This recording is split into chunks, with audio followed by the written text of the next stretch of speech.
good morning once again, dear friends. We'll move on to the next part of agriculture.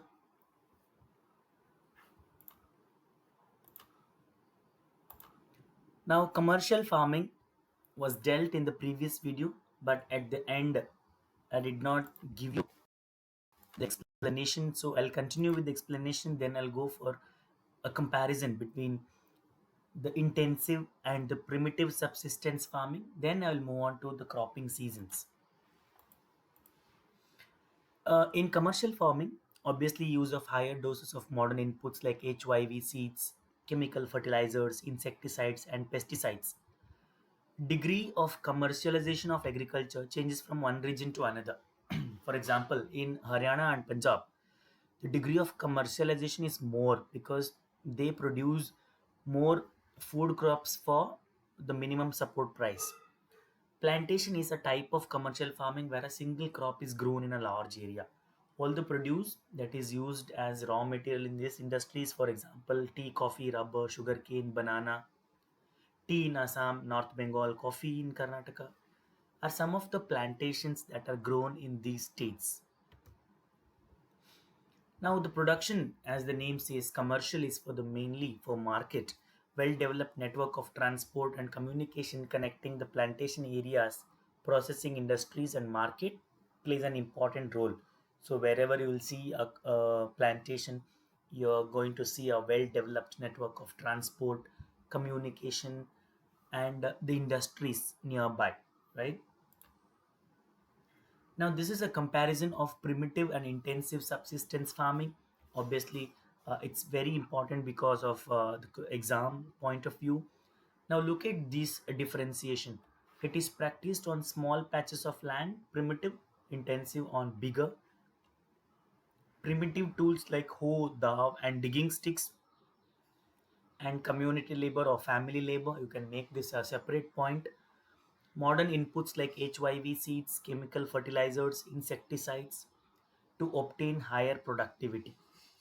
In this type of farming in primitive, they depend on monsoon and the natural fertility of the soil. Once the natural fertility of the soil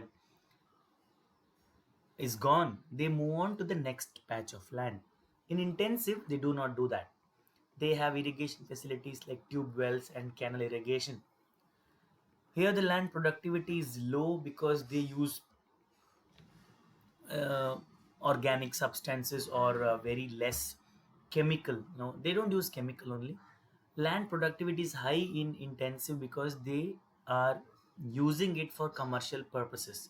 So here it is a small patch of land, minimum use of land, you can say. Here intensive, it is, the name says intensive, so it is intensive use of land for higher productivity. Now you can see the machines, plantations, right? Now we will move on to the next one, that is the classification of crops based on the season.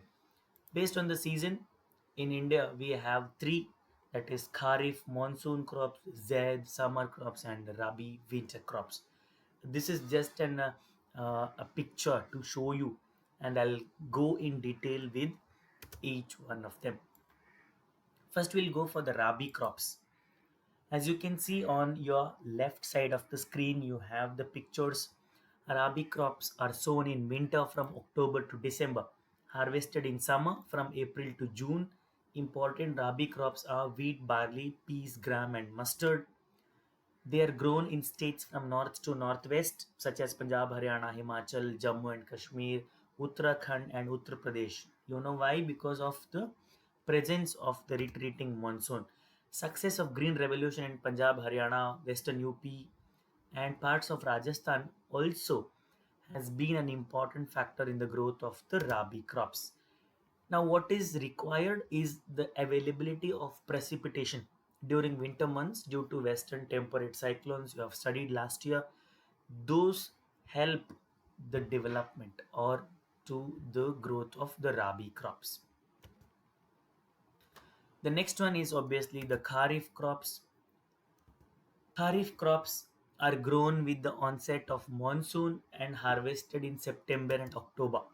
Normally, the important crops grown during this season are rice, maize, jowar, bajra, tur, moong, urad, cotton, jute, groundnut, and soya bean. You can add those which are not there also. Some of the most important Kharif regions are Assam, West Bengal, coastal regions of Odisha, the Konkan coast, Uttar Pradesh, and Bihar. Look at these areas where there is heavy rainfall. Third one is Zaid crops. The Zaid crops is in between the Rabi and the Kharif seasons, also called as the summer season. Now, these crops are sown during the summer months, known as the Zaid season. Produced are muskmelon, cucumber, vegetable, fodder crops, and sugarcane. Now there is a comparison between all these three. You can see here Kharif June to September, northern states these are grown, and the southern states Rabi, Zaid. Yeah, I'll go one by one. Kharif June to September in northern rice, cotton, bajra, maize, jowar, tur. Southern में rice, maize, ragi, jowar, groundnut are grown. Rabi is from October to March if there is availability of water. Wheat, gram, rape seeds, and mustard and barley. Rice, maize, ragi, groundnut, and jowar. Zaid, April and June, vegetables, fruits, and fodder. Southern May, rice, vegetables, and fodder. If there is an availability of water, rice can be grown, right? If there is no availability, then only that's a problem. Crop seasons in India, you'll have the same, right? I suggest you pause the video and write it down so that it will be easier for you. Now, differences between the Kharif and the Rabi crops. Let's take a look. Kharif crops, they are monsoon or rainy season crops. Rabi crops, they are non-monsoon. It's not the advancing monsoon, it's the retreating monsoon. These crops are grown in hot and wet conditions. These crops are in cold and nearly dry conditions. Kharif crops are sown in beginning of rainy season in June and July, whereas the Rabi crops are sown in October to November. Kharif crops are harvested during September to October at the end of the monsoon. Rabi crops are harvested in March and April before the advent of hot season. Examples are rice, maize, groundnut, soya bean, green gram, cotton, black gram. Rabi crops are wheat, barley, gram, mustard, linseed, and pea. Remember, you have to write at least three examples for each of these crops. Well, that brings to the end of part 2. I have separated the videos into two parts for the first day. I hope you will watch those two videos. Tomorrow we will come back with the combined long video where we will study about the climatic conditions of major food crops, non-food crops, and some of the grains. Right, till then, it's goodbye.